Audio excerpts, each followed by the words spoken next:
Okay guys, welcome back na naman sa aking YouTube channel. No? So ngayon pag-uusapan natin yung in-game updates ni Nitro bukas. So maintenance siya starting ng alas 6 ng umaga hanggang 8:40 AM ng umaga pa rin. So ano ba yung mga updates niya? So unahin na natin tong new events will take place. So tatlo yan guys, mission completion. So kailangan mo lang mag-complete ng 10 guild orders yan. So yung guild order guys, last day na ngayon, yung 99. So, balik na yan sa 800 starting bukas after update. So, ayan, pag kinapos mo, magkakaroon ka dyan ng alluvial at gold coins na naman. So, yung pangalawa, syempre, gamit ka lang ng HP potion, sumali ka sa boss raid at tapusin yung daily quest ng 100 times. So, parang 4 days, tapos mo na to. Okay, may splendid ka dito. Tapos, ito yung kaya nagmahal yung artifact na jewel. Or sabihin natin yung golden weighing scale.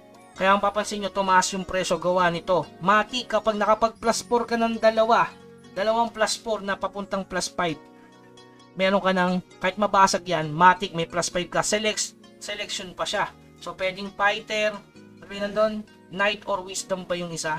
So, tatlo yung pipiliin mo doon, pwedeng pang cleric, di ba? Tapos, pampakunat, tsaka damage. So, yan, mamimili.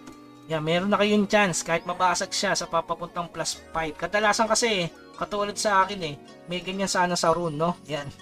Sana rectang plus 5. Sana magkaroon ganung event. Siguro nilabas to gawa no sa compass. Okay? So, yung panghuli, ayan. Summon, uncommon weapon style. Matic yan sa mga ayun yung magiging ano ngayon. Summon pass, itong weapon style. Magkakaroon siguro sa event. Okay?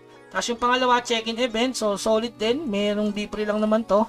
May contribution coin bundle. Ayan, artifact enhancement. Sakto para sa event ngayon. Okay, shining pa to. Enhancement scroll, oh. So, daily login. Wala naman sigurong bayad to. Okay, tapos yung huli, ito, contribution coin event. Sobrang solid, lalo sa Tronitel. Ayan, from 60 magiging 120.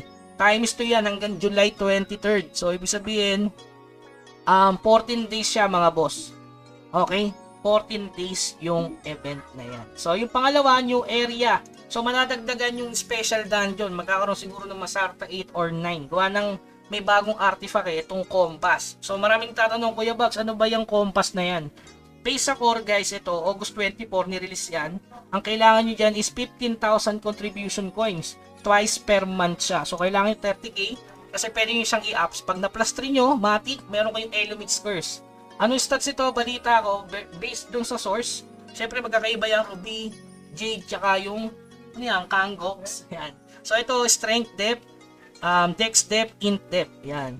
So pag pinalastream yan, so ulit yan. Kaya nga dalawa na dapat agad para papasagin nyo na agad, diba? Plus 1 pa lang nababasag to guys ha.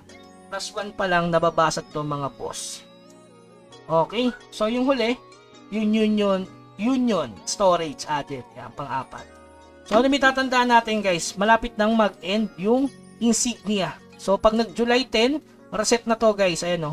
Until July 9, 2024, 23, 11:59 PM. So, kapag nag-July 10 na, matik, delete na lahat ng insignia nyo. Bukas pa naman yan, July 9. Okay, tapos yung regarding sa reward dun sa quiz, July 10 yun, Miyerkules, boss. So, ano ba yung reward sa quiz? Siyempre, yung 10 SOA, 5 papyrus at saka 5 source of growth. Tapos yung reward naman sa golden crow, which is magbibigay yun ng summon. 22 piece summon ata yun. Okay, sa mga sumali lang. Okay? So, yung regarding naman sa guys, yung sa class change, baka yan sa second week na yan. Based kasi sa core, nilabas siya ng second season nung World Dungeon, which is ang mag-e-end yung World Dungeon sa atin is sa 24. So, palagay natin mga 30 siguro.